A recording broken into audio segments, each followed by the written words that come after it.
Welcome to Your Future Starts Now, the go-to podcast for extraordinary women who are ready to step into their next chapter with authentic confidence. I'm your host, Gia Lacqua, empowerment coach, motivational speaker, children's book author, and girl mom.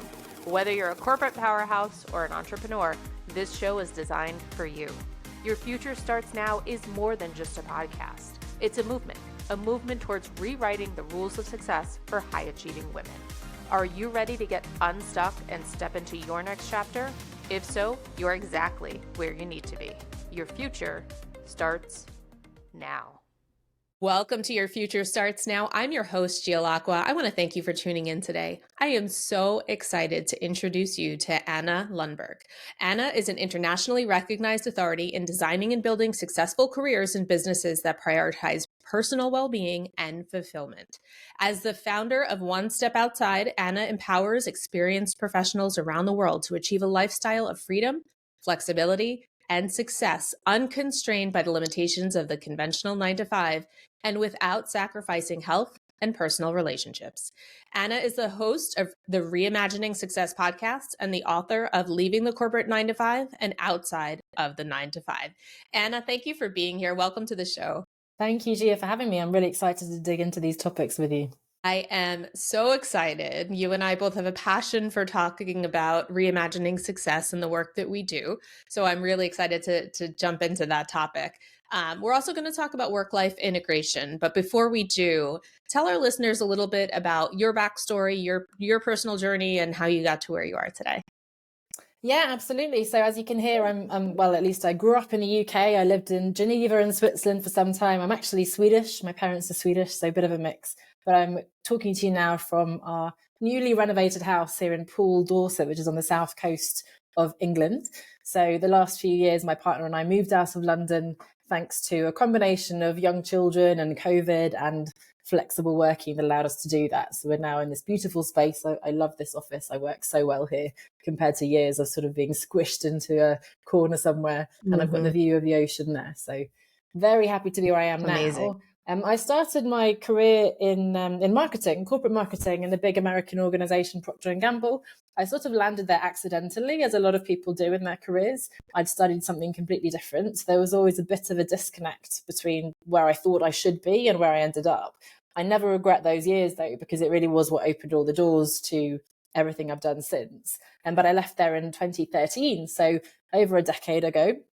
And I have been through a few twists and turns since then. I initially landed straight into digital marketing consulting. That was basically what I'd be doing within the company. And I did that for other clients, which was amazing. But it felt like it didn't quite give me the things that I had left my job for. So, I was actually doing contracts and then traveling in between. So it gave me flexibility in an amazing way. And I was earning as much, if not more, as in my corporate salary. But I still was missing a bit of that kind of freedom and fulfillment that I talk about. So I've been on quite a personal journey to understand what's important to me, what really drives me. And I discovered coaching along the way, integrated that. So, fast forward without telling you my entire life story. Today, I really find a way to combine that old business brand marketing background with the newer passions I have for positive psychology, organizational psychology, and so on.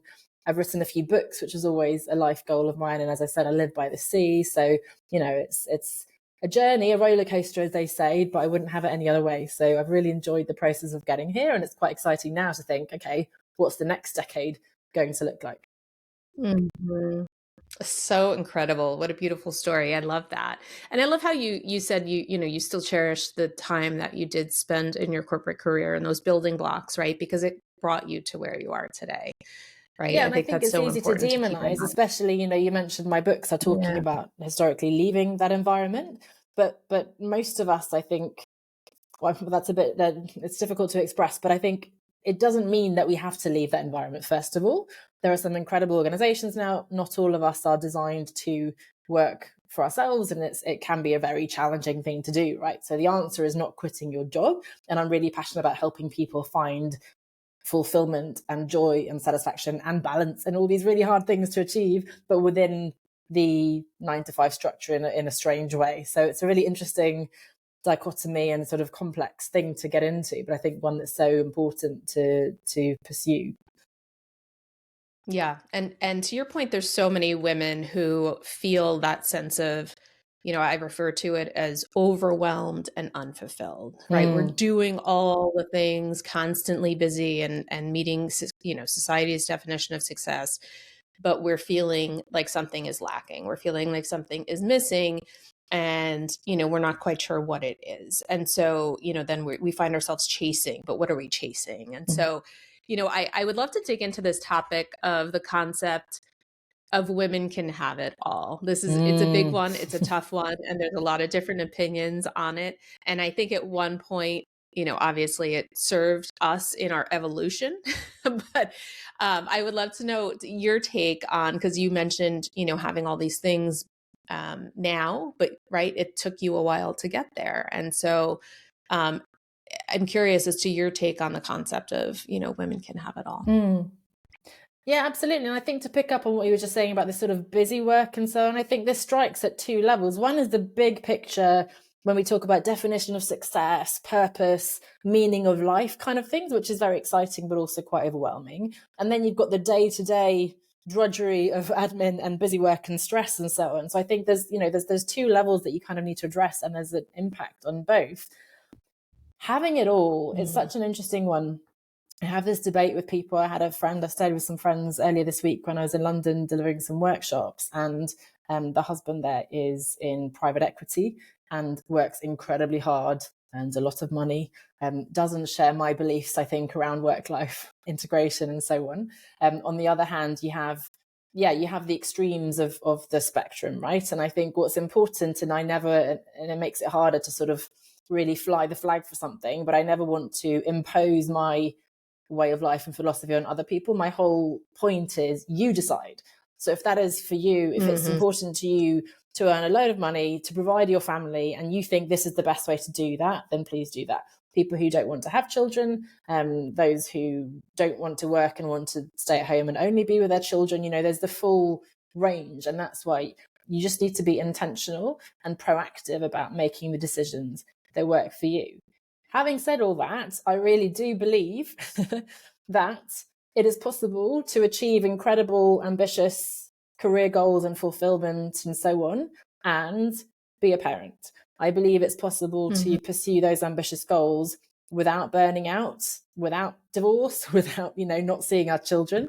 It might mean that things take more time than you want them to.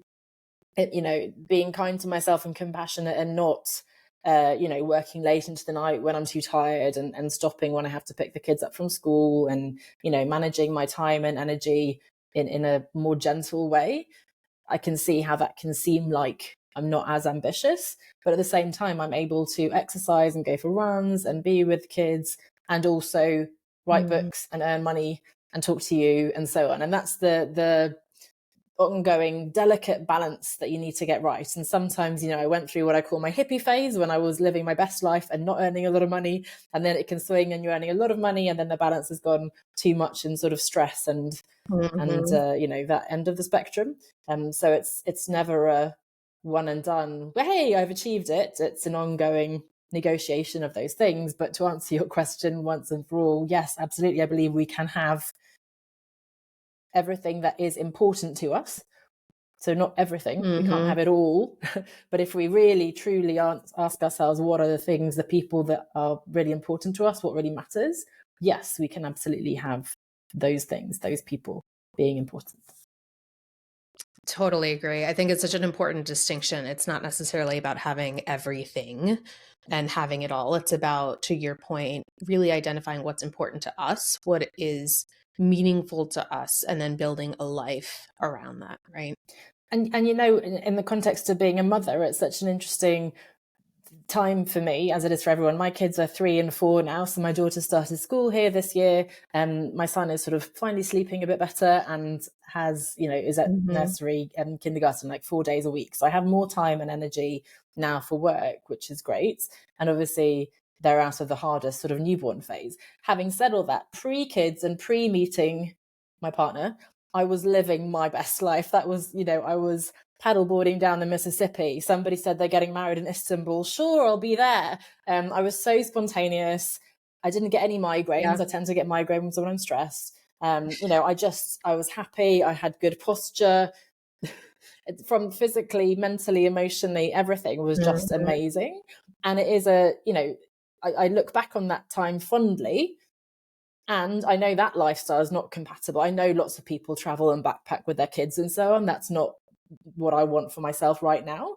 But there's definitely sort of a longing maybe for a bit more adventure and a bit more of that kind of thing. So right now, I'm not doing those things, but I'm choosing not to, because I don't think it's the right moment for me. So I think that's where there are compromises and trade-offs, and I can't both travel the world and be spontaneous and carefree and have children and a partner and a business and so on. I think that's quite hard to get all those things right.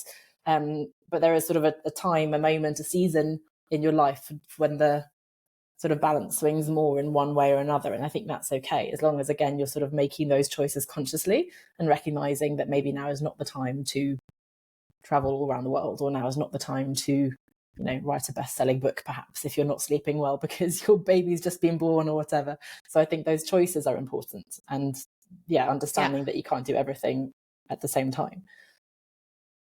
Yeah, absolutely. And reassessing your priorities based on where you are, right, in those different phases of life. And it's okay for those things to change. And I think sometimes that change is hard. But I think it's important to take that step back and really be intentional about what are my priorities right now and how am I defining success. So really, really great advice. You talk a lot about, we've heard it called different things over the years, but work-life balance, work-life harmony, work-life integration. Talk to us about, for those of us who are, or those women who are working in the corporate 9 to 5 and struggling with doing all the things. What advice do you have for those listeners?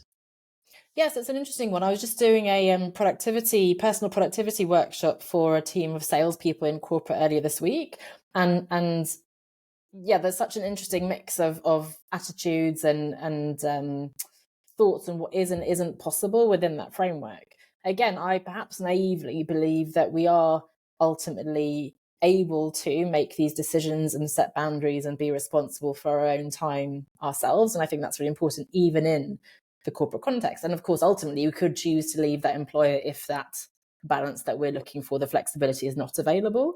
But I think there's a lot that can be done within that framework too. And I mean, the idea of work-life balance, and as you hinted at, harmony, synergies, integration, and so on. For me, the work-life balance scales image is what a lot of companies sort of subscribe to, in the idea that, okay, well, more life means less work, or more work means less life. And first of all, I think it's impossible to separate those two things, because work is a part of life. It's not this separate thing, right? So yes, it is an important part, but it's not sort of completely separate. And they're also not mutually exclusive. I think there's a lot of positive reinforcement and synergy that comes from, if I am fulfilled, I have clients who maybe start a side hustle or some new course or hobby, whatever it is, new relationship, and that brings a whole new energy and happiness in their personal life, exercising, of course, all these things, that then has really positive effect at work. And of course, at work, you can absolutely have fun relationships with your friends and colleagues and thrive there in a way that then has positive repercussions on your personal life. So the idea that one detracts from the other, I think, is a very cynical and not very helpful way of looking at it. So again, it takes, as you said, taking a step back and looking at what is my version of balance or integration, whatever you want to call it, and then how can I go about designing that intentionally? Do I need to make changes in the environment and the place I'm working? And if I can't, or if I don't need to, what is the thing that I could focus on, even just a small change, to make those shifts move a little bit more in the right direction? But just thinking of it as, I am one person and I have all these interests and people and things that are important in my life. So how can I prioritize that, and how can I really focus proactively on the things, and again, the people who are important, rather than just let myself be kind of dictated by my inbox or by the meetings that keep landing in my calendar. Really thinking about, hang on a second, is how should I be spending my time to meet my targets at work, but also at home? Yeah, it's great advice. And it's so easy to get caught up in the external noise and that Mm. chaos, right? To get sucked into that vortex of your calendar and the inbox and the texts that you have coming in. And reclaiming that power is so important. And, we talk about managing your time. It's also about managing your energy, right? And how you feel and where you're spending your energy. And so I think, that's another really powerful shift that I see for people. Mm-hmm. You talk a little bit about well-being, and I love this concept also of like, how you show up at work influences how you show up at home and vice versa. It's so true. And I think sometimes, we forget about that, or we're just now really starting to fully understand the impact of that. Mm. Talk to us about the role of well-being and personal well-being and the role that plays in success and fulfillment. Mm.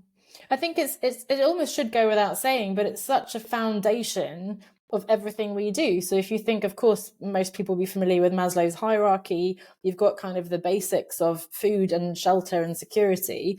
Those of us listening to this podcast are probably lucky and privileged enough not to have the threat to our life and safety and so on, but there's still, cost of living, economic situation. I need to be able to pay for my mortgage, my rent or whatever, all those worries, taking care of your kids and so on can have a huge impact. So physical and mental health. And then, Mm-hmm. feeling that you're part of society, that you're belonging, that your relationships are thriving. There's so many aspects to that health. And I find that so fascinating because it's so simple and yet so difficult. We all know what we need to do. Sleep is a hugely important factor. And when you have young children, unfortunately, it's not something you have control over. And that's hugely debilitating. So I think a bit of compassion for that, but also trying to find ways to rest and recuperate, that needs to be a priority. And then, eating well, drinking lots of water. Again, we all know it. Yeah. But if we don't do it, that can really have huge repercussions further down the line. I've worked with a personal trainer and coach for the last few years, and I can't now imagine not working with her because it's sort of having her there, always, giving me a new program for the gym every 6 weeks, but supporting me. Okay, I'm going traveling. How can I manage that? And or I'm having a hard time here, or I'm starting this new medication. How can we juggle that? And that's been such a help to me to have that support. And I think I've finally, after years of kind of being sporty, but not really, and sort of being aware of my health, but again, not really. I think maybe the older we get, this happens. But really understanding I need to rest, I need the sleep, I need to nurture my body, thinking of the nutrients I need and so on, and the strengthening exercises and fresh air and movement and all these things. It's just so important. And I think, knock on wood, that's how I've managed to, the last couple of years, certainly, the kids haven't been as ill as they were when they were little. I haven't been, again, knock on wood, touch whatever superstitious things I have to touch, but I've been healthy for the last year or so. And, hopefully that's not an accident. It really is that I'm prioritizing these things. So, I just can't, I'm not a medical expert or even a fitness well-being coach, but it's sort of inextricably linked to everything you do, whether it's your productivity, your career development, your relationships. If you're tired or anxious and unwell, then none of those other things can possibly happen. Yeah. And I think with all the external demands, it's easy for us to let our own personal well-being slip, right? And another thing you talked about are kind of the daily habits. They're all basics that we know: sleep, hydrating, movement, all of that. And they do seem like little things, but it's really the cumulative power, right? When you are doing all of these things or most of these things, the impact that has, I know personally for me, on, your well-being and how you feel can be really significant. So great point.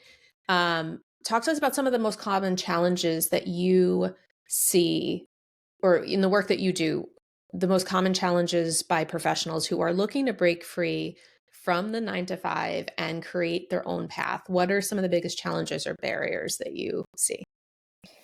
I think one of them is, I just don't have time, or I'll do it when. And it's so linked to everything we say, right? Because you get these memes on Instagram saying, oh, we all have the same 24 hours in a day. And that's completely unfair, also kind of true. But it's about making the decision what we're going to spend our time on, and whether it's subconscious or even to some extent kind of necessary, we are making choices. So it's easy to blame my parents for making me XYZ, but it's hard to say that when I'm 40 to still blame my parents, or, oh, my boss, he da. Yes, but you could say no to your boss. You could leave that, I'm just, being the devil's advocate. So I think the challenge is taking back ownership and responsibility and realizing, no, actually, I do have some power and agency here.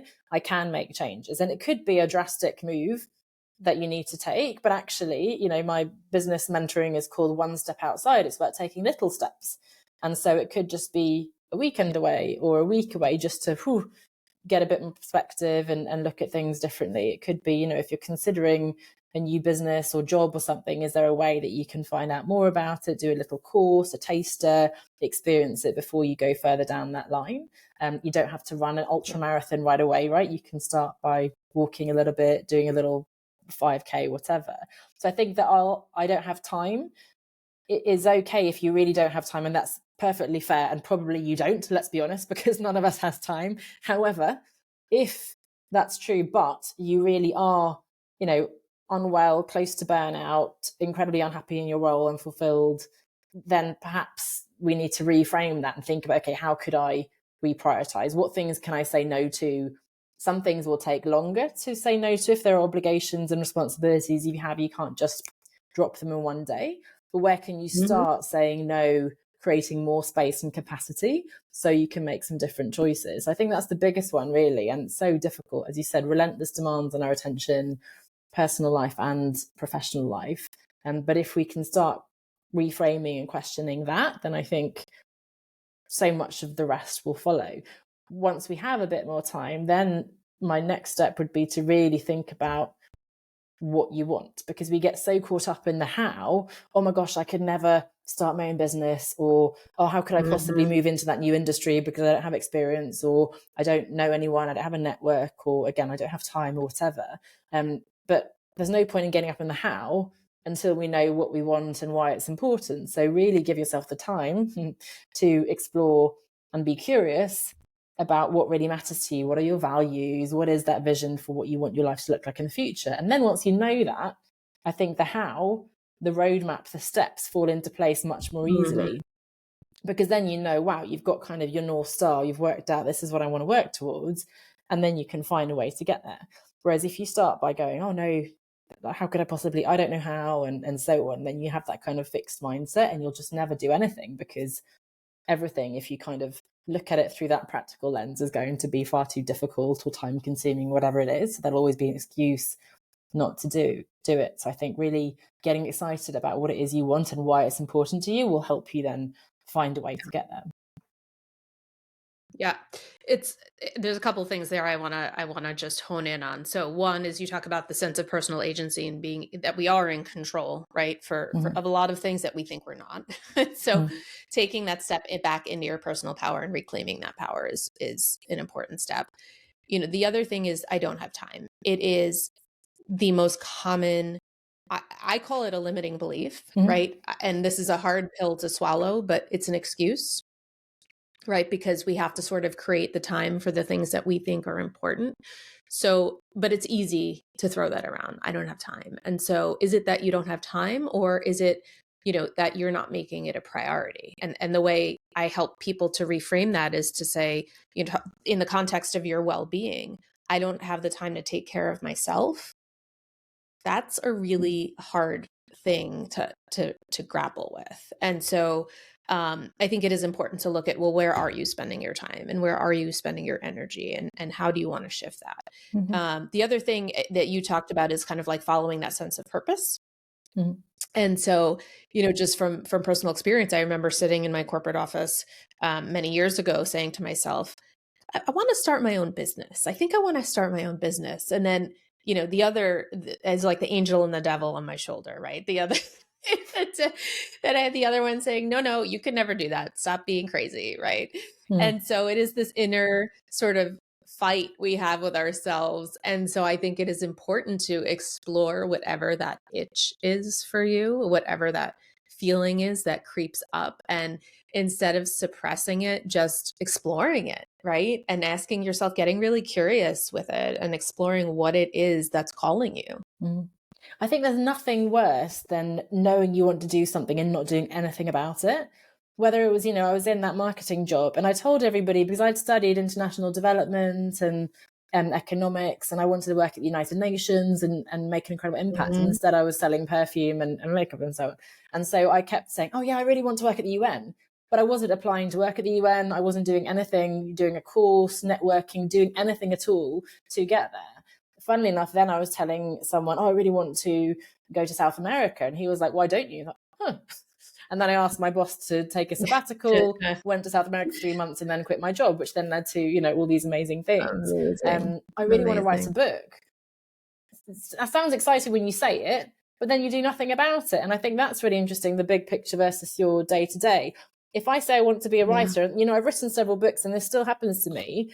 I then look at my calendar. When I'm actually writing, not at all. So there's no alignment between my goal and my identity and who I think I want to be versus what I'm actually doing. So I think it's, in corporate speak, we say walk the talk, but it's really having the integrity to listen to what you're saying and do it. By all means, if now is not the right time to quit your job, start a business, write a book, don't do it, but make a conscious choice again. In a few years' time, I'd really like to write a book. I'm going to revisit that in a few years' time. But if it's something really that makes you feel sort of hugely, like we talk about the comfort zone, but it's actually very uncomfortable to be in a place you're feeling stuck and unfulfilled and so on. And that's when taking action, any action, is going to be so powerful. And funnily enough, the clarity and confidence that we're so desperate to get comes from taking action. We're never going to sit here, I've got a standing desk, but still I'm never going to stand here and then suddenly, here's the clarity and confidence you're waiting for. It comes with me, if you're starting a podcast, that confidence comes from running a podcast. It doesn't come from just sitting at home, let's say, I don't know, doing podcast courses, let alone thinking about starting a podcast. You have to do the thing. And that's really scary. But I always say scary and exciting come together, unfortunately. So, but I really encourage you to, as you say, follow that itch, do something. If you decide you don't want to do it, that's fine. But at least then you won't have those regrets, which can be so, so painful. Yeah. Exploring it. Right. So great advice. So $1 million question, how do you define success for yourself? And I would love to know how that definition has evolved for you over time. I ask everybody that on my podcast, and I feel like I should have this really pithy thing that you could put on a mug or a t-shirt, and I never have that. And I think hopefully that's role modeling to everybody listening that you don't need to have this beautiful, poetic, literary definition. The point is that you have this sense of what and who is important to you. So it could be knowing your values. It could be knowing that, freedom, flexibility, fulfillment, I always talk about, and that I think really kind of captures. Sometimes I add family, fun, financial security. You can add all sorts of F's to that table, right? More and more it becomes being present and feeling like I am where I want to be. So exactly what we're just saying. I don't want to be standing here talking to you thinking or hearing my kids screaming downstairs, right? They're at school now. But if I kind of want to talk to you, but I should be with my children, that's a really uncomfortable moment. Or, living here in this house and wishing I could be backpacking in South America, that's a horrible place to be. So I think the more I can really focus on, wow, I'm excited about my business, I'm talking to Gia about redefining success, this is where I want to be, this is where I should be, that's really empowering. So I think that's my definition now, is being present and being, my actual actions and current state is aligned to the bigger kind of purpose and whatever that looks like. So beautiful. I love that. And I love what you said about presence, right? And it's not always possible, but to the extent, because we always feel pulled in different directions. And, it's that mom guilt, the working mom guilt of when you're at work, you feel like you should be with your kids. And when you're with your kids, you feel like you should be doing something for work. And so I think that's a very real tension for a lot of women. And so recognizing that, being able to shift into being present and fully present where you are, and appreciating what you're doing in that moment and not feeling that tension is really important. So I think that's beautiful. And also, as you were talking, the visual that came up for me is almost like the "you are here" on a map. And, just looking at it and saying, yeah, I am here. Like, this is where I am and this is where I want to be. Maybe not forever. To your point, right? Maybe there's a different spot on the map in the future, in a year, 5 years, 10 years from now. but being content in the you are here.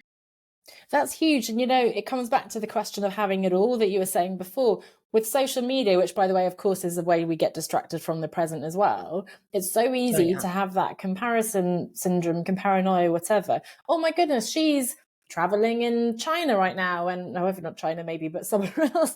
They are having children. They're getting married, got a promotion, earning loads of money, working in private equity, writing a book, and we can't possibly, we piece those things all together and think that's some kind of ideal that we should be living up to. And that's 100 different people that I'm seeing achieve one thing, and I'm putting that together as on the map maybe and go, oh, I've got to go here and there. And it's just completely overwhelming and makes me feel terrible. So, I think it's again, centering and being present in who you are and reminding yourself of your journey. And yes, it'll be slower than that other person. And actually, I've made the conscious choice not to go into investment banking or whatever it is. You just have to kind of remind yourself of your choices. Maybe sometimes you regret the past, and unfortunately there's not much we can do about it, but what we can do is certainly we've got full control over the present moment, and hopefully then also make shifts that we won't have those regrets in the future.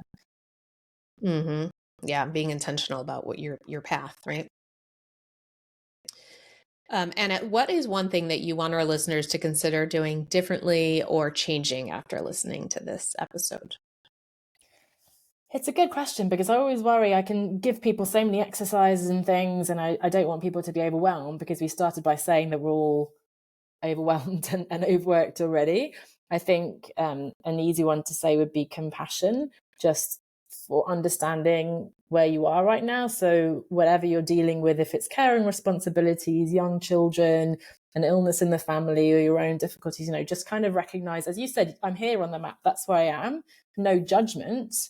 And at the same time, I can recognize, what I would like to start moving in this other direction. If you don't know what that other direction is, then of course it starts with trying to explore, be curious, ask some of those questions. No drastic actions needed, but maybe read something, go along to some interesting conference or event that kind of piques your interest, or listen to a podcast that might inspire you to do something. Just start a bit gently and see where that takes you. And I think that's a really exciting place to start. So it starts with that curiosity and exploration.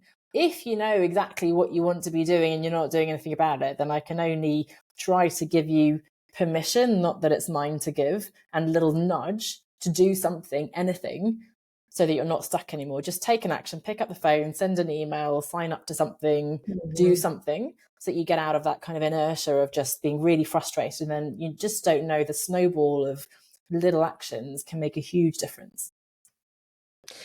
Yeah, it's great advice. And even though it might sound a little cliche, it can be as simple as picking up that phone or sending that email, right? To get more information on what it is you're looking for, or reaching out to a coach that can support you in your journey, or, a therapist if, you're along your healing journey, whatever that is. To your point, it's taking that first step, that next step. It doesn't have to be big, doesn't have to be significant, but it's allowing yourself, giving yourself permission to take some sort of action in the direction of your dreams. And one of the things is, I think it's easier, it's a bit of a cop-out to say that I have this dream and it's kind of sitting there gathering dust on the shelf, like I want to be a writer. The reason why that's so unachievable, but also very aspirational, is that, I'm going to be on the New York Times bestseller list. I'm going to be like Stephen King or J.K. Rowling or Simon Sinek or someone, Brené Brown, massive TED Talk, all this stuff. And actually, I of course admire them incredibly and so on, and I aspire, but I also don't aspire to that level of fame and the significance. I have slightly more tempered ambitions, but nonetheless, that becomes an impossible goal. How do I get from where I am now to getting to where they are? I can't. So it then becomes an excuse, along with I don't have time and so on, not to do anything. Whereas if you go, I want to be a writer, well, what should I do? I should write. So, I started a blog, or you can start an email newsletter, or you can journal, you can write a little ebook, you can self-publish these days, right? It's not necessarily going to be probably a bestseller, but you're writing and you're being an author. I have, piles of books that I've written because I've written them and published them. And that didn't just happen from me sitting there kind of going, I wish I could be a writer. It was hard work, and I got help from other people, and it took time, and they're not the most perfect things in the world, but my goodness, it feels incredible to have that achievement. So yeah, taking that kind of dusty dream off the shelf and breaking it apart and making it small steps, more realistic, dare I say it. Start there, and then again, who knows where it will lead you, but just again, get started, take a little step and see where it takes you. Such powerful advice. Anna, where can our listeners learn more about you, the work that you do, and purchase your books? Oh, thank you. Well, the books are on Amazon. The best place, obviously, if you're a podcast listener, is to have a listen to my podcast, Reimagining Success is a great place to start. There's a huge back catalogue now. If you go right back to the beginning, it's 5 years of episodes on all sorts of topics. Wow. And if you go to onestepoutside.com, as I mentioned, that's my business that has everything there. So the podcast, the books and everything. So it comes from a quote, everything you've ever wanted is one step outside your comfort zone. So I think that nicely brings together everything we've talked about today. Absolutely. Anna, thank you so much for being here, for sharing your insights and expertise. I absolutely love the work that you're doing. Thank you. Likewise. And thanks so much. I hope it was valuable for your audience. Thank you. And of course, you can visit my website at gialacqua.com. Don't forget to reach out on Instagram at gialacqua. Don't forget to subscribe, rate, and leave a review on your favorite podcast platform. This is Gia signing off with gratitude for your time and energy. Our mic drops, but the movement continues. Until next time, your next chapter is waiting. Take care. That concludes another empowering episode of Your Future Starts Now. Before we wrap up, I want to thank this incredible community of high-achieving women. Your energy, resilience, and commitment to growth are the driving force behind what we do. If you enjoyed today's episode, please rate it, leave a review, and don't forget to subscribe so you never miss an episode. Your feedback fuels our mission to empower high-achieving women just like you. And of course, share Your Future Starts Now with the extraordinary women in your life who are also on a journey of healing and empowerment. Connect with us on social media, share your thoughts, let us know what topics you'd like to explore in future episodes. Stay connected on Instagram at gialacqua. I encourage you to carry the energy of this conversation into your day and keep on supporting the incredible women around you. Until next time, remember, your next chapter is waiting.